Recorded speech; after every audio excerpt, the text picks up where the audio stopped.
ಮತ್ತೆ ಈಚೆಗೆ ಹುಬ್ಳಿಗೆ ಅಲ್ಲೆಲ್ಲ ಹೋಗ್ತಾ ಇದ್ದಾರೆ. We have to give them the best and we make sure that everyone will have to get better coaching in our district ಅಂತ ಹೇಳಿ ಒಂದು ಭಯಂಕರ ಕನ್ಸೆಪ್ಟ್ ಅವರಿಗೆ. ಪ್ರತಿಭೆಗಳಂತ ಹೇಳಿದ್ರೆ ಸ್ಟಡೀಸ್ ಒಂದೇ ಅಲ್ಲ, ಕಲ್ಚರಲ್ಲೂ ನಮ್ಮ ಮಕ್ಕಳು ಮುಂದೆ ಇದ್ದಾರೆ, ಅವರಿಗೂ ಒಂದು 2 ಸೀಟ್ ಫ್ರೀ ಕೊಡುವ. ಸ್ಪೋರ್ಟ್ಸಲ್ಲಿ ಚೆನ್ನಾಗಿದ್ದಾರೆ, ಅವರಿಗೂ ಒಂದು 2 ಸೀಟ್ ಫ್ರೀ ಕೊಡುವ. ಮತ್ತು ಮೆರಿಟಲ್ಲಿರುವಂಥ ಮಕ್ಕಳಿಗೆ ಫೈನಾನ್ಷಿಯಲಿ ಎಲ್ಲರೂ ಸ್ಟೇಬಲ್ ಇದೆ, ಎಲ್ಲ ಪೇರೆಂಟ್ಸ್ ಸ್ಟೇಬಲ್ ಇದ್ದು ಮೆರಿಟಲ್ಲಿ ಅವ್ರ ಸ್ಟಡೀಸಲ್ಲಿ ಚೆನ್ನಾಗಿರೋಂಥ ಮಕ್ಕಳಿಗೆ ಅದು 25 ಅಧಿಕ ಅಂತ ಹೋದ ವರ್ಷ ಮಾಡೋದು, 25 ಅಧಿಕ ಮಾಡಿದಾಗ ಅದು 35 ಆಯಿತು. ಯಾಕಂತ ಹೇಳಿದ್ರೆ ಅದೆಲ್ಲ ಟೈಮ್ ಬಿಟ್ಟು 2 ಸ್ಟೂಡೆಂಟ್ಸ್. ಈಗ 85 ಅಂತ ಒಂದು ಮಾರ್ಕ್ಸ್ ತಗೊಂಡ್ರೆ ಸಿಮಿಲರ್ ಮಾರ್ಕ್ಸ್ ಅದು ಇಂಪ್ರೂವ್ಮೆಂಟ್ ಎಲ್ಲ ತಗೊಂಡಾರೆ. ಅದರಲ್ಲಿ ವಿಕಮ್ ಗೋವಿಂದ ಸೀಟ್ ರ್ಯಾಂಕಿಂಗಲ್ಲಿ ಹೇಗಾಗ್ತದೆ ಅಂತ ಹೇಳಿದ್ರೆ alphabetical wise will be considered. But ಇಲ್ಲಿ ನಾವು ಹಾಗೆ ಮಾಡಲಿಲ್ಲ. We have considered every single mark. 85 3 students ತಗೊಳ್ಳಿ, 4 ಸ್ಟೂಡೆಂಟ್ಸ್ ತಗೊಳ್ಳಿ, ವಿ ಹ್ಯಾವ್ ಕನ್ಸಿಡರ್ಡ್ ಆಸ್ 1. 4 ಜನರಿಗೆ ಸ್ಕಾಲರ್ಶಿಪ್ ಸಿಕ್ಕಿದೆ, ಬಟ್ ಕೌಂಟ್ ಇಸ್ 1. ಅದೇ ಥರ ವೆನ್ ಐ ಸೇ 25 ಪ್ಲೇಯರ್ಸ್, ಅದರಲ್ಲಿ ಮೋರ್ ದನ್ 100 ಮಕ್ಕಳಿಗೂ ಸಿಗ್ಬೋದು. ಯಾಕಂದರೆ ಎಲ್ಲರದ್ದು ಸ್ಕೋರ್ ಈಕ್ವಲ್ ಆದರೆ every one will be eligible. ಮತ್ತು ವಿಧಾತ್ರಿ ಬಗ್ಗೆ ಹೇಳಲಿಕ್ಕೆ, Vidhatri academy basically it's from Mangalore.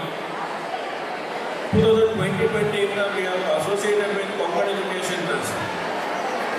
2020 first ಬ್ಯಾಚಿಂದ ಹಿಡಿದು ಲಾಸ್ಟ್ ಬ್ಯಾಚ್ವರೆಗೂ ಸಮಗ್ರ ಉತ್ತರ ಕನ್ನಡಕ್ಕೆ ಆಲ್ಮೋಸ್ಟ್ 135 ಕಾಲೇಜಸ್ ಇದೆ. ಸಮಗ್ರ ಉತ್ತರ ಕನ್ನಡಕ್ಕೆ we are rank number 1. NEET ಆಗಲಿ, ಜೈ ಆಗಲಿ, CET ಆಗಲಿ, ಪ್ರತಿಯೊಂದರಲ್ಲೂ ನಮ್ಮ ಮಕ್ಕಳು ರ್ಯಾಂಕ್ ತಗೊಂಡು ಫಸ್ಟ್ ಪ್ಲೇಸನ್ನು ಇದುವರೆಗೂ ಬಿಟ್ಕೊಡ್ಲಿಲ್ಲ. At the same time Kannada medium ಶಾಲಾ ಸ್ಕೂಲ್ ಮಕ್ಕಳಿಗೆ, ಕನ್ನಡ ಮೀಡಿಯಂ ಸ್ಕೂಲಿಗೆ ನಾನು ಹೋಗಿ ಹೇಳಿ ಬಂದಿದ್ದೇನೆ, ಈ 5 ವರ್ಷದಲ್ಲಿ ಹೆಚ್ಚಿನ ಸಾಧನೆ ಮಾಡಿರೋರೆಲ್ಲ ಕನ್ನಡ ಮೀಡಿಯಂ ಸ್ಟೂಡೆಂಟ್ಸೇ.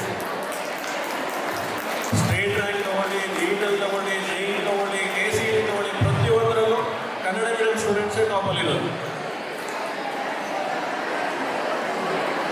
ಇವತ್ತು ಇಷ್ಟು ಕ್ರೌಡ್ ನೋಡಿದಾಗ ನನಗೆ ಒಂದು ಹೇಳಲೇಬೇಕು. ಮಕ್ಕಳೇ, 10 ಫ್ರೀ ಸೀಟ್ಸ್, 35 ಸ್ಕಾಲರ್ಶಿಪ್ ಅಂತ ಹೇಳಿದ್ದಾರೆ.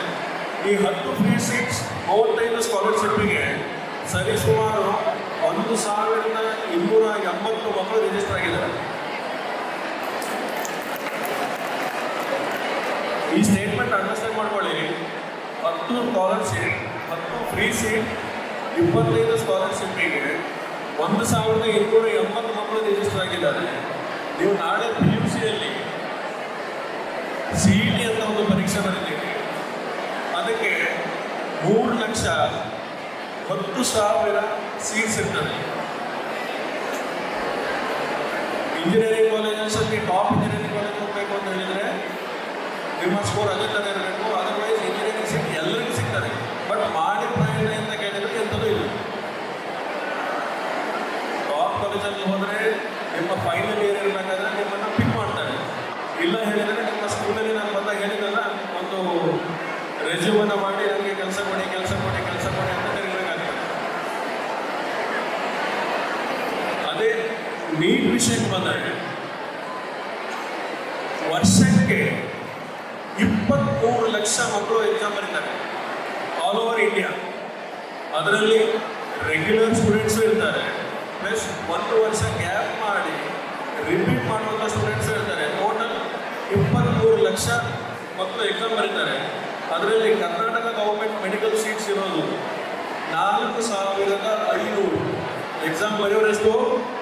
23 ಲಕ್ಷ ಜನ. ಕರ್ನಾಟಕ ಮೆಡಿಕಲ್ ಸೀಟ್ಸ್ ಇರೋದು 4,500. ಆಲ್ ಇಂಡಿಯಾದಲ್ಲಿ ಬೇರೆ ಬೇರೆ ಇನ್ಸ್ಟಿಟ್ಯೂಷನ್ಸಲ್ಲಿ ಮೆಡಿಕಲ್ ಸೀಟ್ಸ್ ಇರೋದು ಟೋಟಲ್ 6 ಲಕ್ಷ. 4,500 ಬರೀತಿರೋದು 23 ಲಕ್ಷ ಜನ. ಅದೇ JEE ವಿಷಯಕ್ಕೆ ಬಂದರೆ 15 ಲಕ್ಷ ಜನ ಬರೀತಾರೆ ಎಕ್ಸಾಮನ್ನು. IITಯಲ್ಲಿ ಇರುವಂಥ ಸೀಟ್ಸು 18,000, NITಯಲ್ಲಿ ಇರೋದು 24,000, ಬಟ್ ಬರೀತಾ ಇರೋದು 15 ಲಕ್ಷ. ನಾನು ಯಾಕೆ ಮಾತು ಹೇಳಿದೆ ಅಂತ ಹೇಳಿದರೆ, ಕಾಂಪಿಟೇಷನ್ ಸಿಕ್ಕಾಪಟ್ಟೆ ಇದೆ. ಬರೀ ನಾನು SSLCಯಲ್ಲಿ ಟಾಪ್ ಮಾಡಿದೆ. ಕರ್ನಾಟಕ ಬೋರ್ಡ್ಸ್ ನಡೆಸ್ತಿರುವಂಥ PUC ಎಕ್ಸಾಮಲ್ಲಿ ಟಾಪ್ ಮಾಡಿದೆ ಅಂತ ಕಾಲರ್ ಎತ್ಕೊಂಡ್ರೆ ಆಗೋದಿಲ್ಲ. ಕಾಂಪಿಟೇಟಿವ್ ಎಕ್ಸಾಮ್ಸಲ್ಲಿ ಚಂದ ಮಾಡಿ ಓದಿ ಅದರಲ್ಲಿ ರಿಸಲ್ಟ್ಸ್ ತಂದರೆ ಮಾತ್ರ ನಿಮ್ಮ ಮುಂದಿನ ಪ್ರೊಫೆಷನಲ್ ಕೋರ್ಸಿಗೆ ಹೋಗಲಿಕ್ಕೆ ದಾರಿ ಆಗ್ತದೆ. ಯಾಕೆಂತ ಹೇಳಿದರೆ ಇಲ್ಲಿ ಎಷ್ಟೋ ಪೇರೆಂಟ್ಸ್ ನನ್ನ ಹತ್ರ ಮಾತಾಡಿದ್ದಾರೆ. ಅವರು ತುಂಬ ಕನಸ್ಕೊಂಡಿದ್ದಾರೆ, ನನ್ನ ಮಗ ಹಾಗಾಗಬೇಕು, ನನ್ನ ಮಗ ಇದಾಗಬೇಕು, ನನ್ನ ಮಗಳು ಹಾಗಾಗಬೇಕು ಅಂತ ಹೇಳಿ. ಆ ಕನಸನ್ನೆಲ್ಲ ಈಡೇರಿಸಲು ನಿಮ್ಮ ಕೈಲಿ. ಸೊ ಹಾಗಾಗಿ ಹೇಳಿದ್ರ ಬಗ್ಗೆ ಆಲೋಚನೆ ಮಾಡಿ ಮುಂದೆ ಏನು ಹೋಗಬೇಕು, ಏನು ಮಾಡಬೇಕು ಅಂತ ನಿಮ್ಮ ಗಮನದಲ್ಲಿರಲಿ. ಹೆಚ್ಚಿನ ಏನಾದರೂ ಇನ್ಫಾರ್ಮೇಷನ್ ಬೇಕು ಅಂತ ಹೇಳಿದರೆ ಇಲ್ಲೇ ಸುತ್ತಮುತ್ತ ನಮ್ಮ ಸಬ್ಜೆಕ್ಟ್ ಎಕ್ಸ್ಪರ್ಟೈಸ್ ಇರ್ತಾರೆ. ನೆಕ್ಸ್ಟ್ ಅಪ್ಕಮಿಂಗ್ ಆಫ್ಟರ್ 5 years ಏನು ನಡೀತದೆ ಸರ್, ಯಾವುದು ರೂಮಿಂಗಲ್ಲಿ ಇರ್ತದೆ, ಯಾವ ಕೋರ್ಸ್ ತೊಗೊಂಡು ಏನು ಆಗ್ಬೋದು ಅಂತ ಹೇಳಿ ವಿಷಯ ಬೇಕು ಅಂತ ಹೇಳಿದರೆ ನಮ್ಮ ಲೆಕ್ಚರರ್ಸ್ ಆಗಿ ಸಬ್ಜೆಕ್ಟ್ ಎಕ್ಸ್ಪರ್ಟೈಸ್ ಇರ್ತಾರೆ, ಅವರನ್ನೆಲ್ಲ ವಿಚಾರಿಸಿ.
ಗುರುರಾಜ್ ಶೆಟ್ಟಿ ಮತ್ತು ಸೆಕ್ರೆಟರಿ ಆದಂತಹ ಮುರಳೀಧರ್ ಪ್ರಭು ಇವರ ನೇತೃತ್ವದಲ್ಲಿ Konkan education trust Saraswati PU college ಕುಮಟಾದಲ್ಲಿ ಇವತ್ತು ಏನು ಅಡ್ಮಿಷನ್ಗೋಸ್ಕರ ಅವರು 10 ವಿದ್ಯಾರ್ಥಿಗಳಿಗೆ ಉಚಿತವಾದ ಶಿಕ್ಷಣ ಜೊತೆಗೆ 25+ ವಿದ್ಯಾರ್ಥಿಗಳಿಗೆ ಅವರು ಸ್ಕಾಲರ್ಶಿಪ್ ಮೆರಿಟ್ ಮೂಲಕ ಶಿಕ್ಷಣವನ್ನು ನೀಡ್ತಾ ಇದ್ದಾರೆ.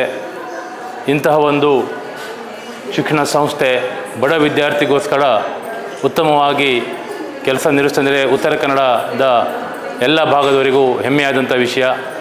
ಇಂತಹ ಶಿಕ್ಷಣ ಸಂಸ್ಥೆಗಳು ಬೆಳಿಬೇಕು. ಮುಂದಿನ ದಿನದಲ್ಲಿ ಇನ್ನೂ ಎತ್ತರದಲ್ಲಿ ಸಂಸ್ಥೆಗಳು ನಮ್ಮ ಒಂದು ಜಿಲ್ಲೆಯಿಂದ ಬೇರೆ ಜಿಲ್ಲೆಗಳಿಗೆ ಹೋಗುವಂಥ ವಿದ್ಯಾರ್ಥಿಗಳಿಗೆ ಈ ಒಂದು ಸದವಕಾಶವಾಗಿದೆ. ಭಟ್ಕಳ, ಹೊನ್ನಾವರ, ಕುಮಟಾ, ಅಂಕೋಲಾ, ಕಾರವಾರದ ಭಾಗದ ಜನರಿಗೆ ಈ ಒಂದು ಕೊಂಕಣ್ ಎಜುಕೇಷನ್ ಟ್ರಸ್ಟ್ ಒಂದು ಉತ್ತಮವಾಗಿದೆ. ಈ ಒಂದು ಭಾಗಕ್ಕೆ ಈ ಜಿಲ್ಲೆಯ ಎಲ್ಲ ಒಂದು ತಾಲೂಕಿನ ಸಹಕಾರದ ಬೆಳೆಯುವಂಥ ಸಂಸ್ಥೆ ಇನ್ನೂ ಹೆಚ್ಚಿನ ಉದ್ಯೋಗ ಬೆಳೀಲಿ, ಇನ್ನೂ ಉತ್ತಮವಾಗಿ ಬೆಳೆದಂತ ಹೇಳ್ತಾ ಈ ಒಂದು ಸಂಸ್ಥೆ ನಡೆಯುವಂತಹ ಎಲ್ಲ ಸಿಬ್ಬಂದಿ ವರ್ಗದವರಿಗೆ ಹಾಗೂ ಪ್ರಾಂಶುಪಾಲರು, ಸಿಬ್ಬಂದಿ ಎಲ್ಲರಿಗೂ ಇನ್ನೊಮ್ಮೆ ಧನ್ಯವಾದವನ್ನು ಹೇಳಲಿಕ್ಕೆ ಬಯಸ್ತಾ ಇದ್ದೀನಿ.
ಅಂದರೆ ಮಕ್ಕಳಿಗೆ ಕಾಂಪಿಟೇಟಿವ್ ಎಕ್ಸಾಮ್ ಬಗ್ಗೆ ಒಂದು ರೀತಿ ಐಡಿಯಾ ಸಿಗ್ತದೆ ಒಂದ್ಸಲ ಬಂದು. ಯಾಕಂತಂದರೆ ಭಾಳಷ್ಟು ಜನರಿಗೆ ಎಕ್ಸಾಮ್ಸ್ ಹೇಗೆ ನಡೀತದೆ ಏನು ಅಂತೀರ ವಾತಾವರಣ ಗೊತ್ತಾಗೋದಿಲ್ಲ. ಆದರೆ ಇವತ್ತು ಎಕ್ಸಾಮ್ ನಡೆಸೋದ್ರಿಂದ ಮಕ್ಕಳಿಗೊಂದು ಐಡಿಯಾ ಬರ್ತದೆ. ಎಸ್ ಎ ಒಂದು ಸಿಲೆಬಸ್ ಇರೋದ್ರಿಂದ ಅವ್ರಿಗೆ ಇನ್ನೊಂದ್ಸಲ ಏನಾಗಿದೆ ಅಂತಂದರೆ ರಿವಿಸನ್ ಆಗಿಬಿಟ್ಟು ಅದನ್ನು ಯಾವ ರೀತಿ ಮಲ್ಟಿಪಲ್ ಆಗಲಿ ಅಥವಾ ಬರೆಯೋದು ರೀತಿಯಿಂದ ಅವ್ರಿಗೆ ಒಂದು ಐಡಿಯಾನು ಸಿಗುತ್ತೆ. ಮತ್ತು ಮುಂದೆ ಬೇರೆ ಬೇರೆ ಕಾಲೇಜಿಗೆ ಹೋದಾಗ ಅಲ್ಲಿ ಒಂದು ಎಕ್ಸಾಮನ್ನು ಫೇಸ್ ಮಾಡುವಷ್ಟು ಒಂದು ಕಾನ್ಫಿಡೆನ್ಸ್ ಕೂಡ ಈ ಒಂದು ಎಕ್ಸಾಮಿಂದ ಬರ್ತಿದೆ. ಒಂದೇ ಸಲ ಹೋದವಾಗ ಮಕ್ಕಳು ಏನಾಗ್ತಾರೆ, ಸ್ವಲ್ಪ ಗಲಿಬಿಲಿ ಗೊಂದಲ ಆಗುವಂಥ ಸಾಧ್ಯತೆ ಇರ್ತದೆ. ಆದರೆ ಈ ಥರ ಎಕ್ಸಾಮ್ ಮಾಡಿರೋದ್ರಿಂದ ಅವ್ರಿಗೊಂದು ಒಂದು ಕಲಿಕೆ ಒಂದು ವಾತಾವರಣ ಸಿಗ್ತದೆ, ಜೊತೆಗೆ ಒಂದು ಐಡಿಯಾ ಬರ್ತದೆ ಅಂತ ಹೇಳಿ ನನ್ನ ಅನಿಸಿಕೆ. ಈ ರೀತಿ ಪರೀಕ್ಷೆ ಮಾಡಿ ಮಕ್ಕಳಿಗೆ ಒಂದು ಆತ್ಮವಿಶ್ವಾಸ, ಒಂದು ಕಾನ್ಫಿಡೆನ್ಸನ್ನು ತಂದುಕೊಡ್ತಿರೋದಕ್ಕಾಗಿ ದೇವರಿಗೆ ಎಲ್ಲರಿಗೂ ನಾನು ಧನ್ಯವಾದಗಳನ್ನು ಹೇಳಿ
ಪ್ರತಿಭಾ ಸ್ಪಂದನ ಈ ಒಂದು ಸ್ಪರ್ಧಾತ್ಮಕ ಪರೀಕ್ಷೆ ನಮ್ಮ ಜಿಲ್ಲೆಗೆ ಒಂದು ವರದಾನ ಅಂತಲೇ ಹೇಳ್ಬೋದು. ವಿಧಾತ್ರಿ ಅಕಾಡೆಮಿಯಲ್ಲಿ ಈ ಒಂದು ಸರಸ್ವತಿ ವಿದ್ಯಾ ಕೇಂದ್ರದಲ್ಲಿ ಈ ಒಂದು ಸ್ಪರ್ಧಾ ಪರೀಕ್ಷೆಯಿಂದಾಗಿ ನಮ್ಮ ಜಿಲ್ಲೆಯ ಬಡ ವಿದ್ಯಾರ್ಥಿಗಳಿಗೆ ಶೈಕ್ಷಣಿಕವಾಗಿ ಮುಂದುವರಿಯಲು ಅತ್ಯಂತ ಉತ್ತಮವಾದಂತಹ ಒಂದು ಕಾರ್ಯವಾಗಿದೆ. ಈ ಒಂದು ಕಾರ್ಯವನ್ನು ಈ ಒಂದು ಸಂಸ್ಥೆಯ ಮುಖ್ಯಸ್ಥರು ಹಮ್ಮಿಕೊಂಡಿದ್ದು ನಮ್ಮ ಜಿಲ್ಲೆಗೆ ತುಂಬ ಸಂತೋಷಕರ. ಕಾರಣ ಈ ಹಿಂದೆ ಎಲ್ಲ ಪ್ರತಿಭೆ ಇದ್ದಂಥ ಮಕ್ಕಳು ಮಂಗಳೂರು, ಬೆಂಗಳೂರು ಇಂಥ ಕಡೆಗೆ ಹೋಗುವಂಥ ಪರಿಸ್ಥಿತಿ ಇತ್ತು. ಈಗ ನಮ್ಮ ಮಕ್ಕಳಿಗೆ ಊರಲ್ಲಿಯೇ ಸಿಗುವಂಥ ಇದೊಂದು ಭಾಗ್ಯ ಮತ್ತು ಅಲ್ಲದೆ ಪ್ರತಿಭೆ ಇದ್ದಂತಹ ಬಡ ವಿದ್ಯಾರ್ಥಿಗಳಿಗೆ ಒಂದು ವರದಾನ ಅಂತಲೇ ಹೇಳ್ಬೋದು. ಕಾರಣ ಆ ಬಡ ಮಕ್ಕಳು ಉತ್ತಮ ಶಿಕ್ಷಣವನ್ನು ಪಡೆದು ವೃತ್ತಿಪರ ಶಿಕ್ಷಣಕ್ಕೆ ಹೋಗಲಿಕ್ಕೆ ಒಂದು ದಾರಿ ಅಂತ ಹೇಳ್ಬೋದು. ಹೇಗಂತ ಹೇಳಿದ್ರೆ, ಬೆಳಕು ಗುಡಿಸಿಲಿನಲ್ಲಿ ಹುಟ್ಟಿ ಅರಮನೆಯಲ್ಲಿ ಬೆಳಗ್ತದೆ ಅನ್ನುವಂಥ ಒಂದು ಮಾತಿತ್ತು. ಆ ಮಾತು ಬಹುಶಃ ಇಂಥ ಸಂಸ್ಥೆ ನಮ್ಮ ಮಕ್ಕಳಿಗೆ ದಾರಿದೀಪವಾಗಿ ಮಾಡ್ತಾ ಇದೆ ಅಂತ ಹೇಳ್ತಾ, ಈ ಒಂದು ಕಾರ್ಯವು ಇನ್ನು ಮುಂದಿನ ದಿನಗಳಲ್ಲಿಯೂ ಹೆಚ್ಚು ಆಗಲಿ. ನಮ್ಮ ಪ್ರತಿಭೆ ಇರುವಂತಹ ಮಕ್ಕಳಿಗೆ ನಮ್ಮ ಜಿಲ್ಲೆಯ ಒಂದು ಶೈಕ್ಷಣಿಕವಾದಂತಹ ಕೊಡುಗೆಯಾಗಿ ಇಂತಹ ಸ್ಪರ್ಧಾ ಪರೀಕ್ಷೆ ಆಗಲಿ ಅಂತ ಹೇಳ್ತಾ ಉತ್ತಮವಾದಂತಹ ಒಂದು ಕಾರ್ಯಕ್ರಮವಾಗಿದೆ.